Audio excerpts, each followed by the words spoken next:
Rules అంటే వాళ్ళ తప్పేమి కాదు, ఒకటేసారి న్యాయం అనేది జరగదు. దాన్ని సోకాల్డ్ గా లాగుతూ ఉంటది.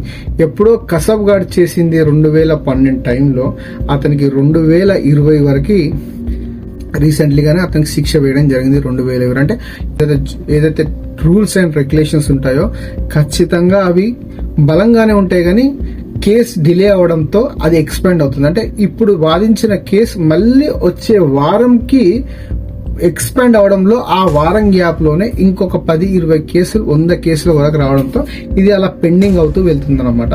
సో దానివల్ల మనకు మర్డర్ చేసిన వాడు కళ్ళ ముందు ఉన్న శిక్ష అనేది లేటుగా జరుగుతుంది. ఖచ్చితంగా అయితే శిక్ష అమలవుతుంది. సో నేనైతే అనుకున్నాను ఇదైతే ఖచ్చితంగా రేప్ అయితే కాదు, మర్డర్ చేసిన తర్వాత రేప్ చేశారు. మరి దీని వెనుక డార్క్ రియాలిటీ ఏముంది, ఈ ఆర్జేకర్ హాస్పిటల్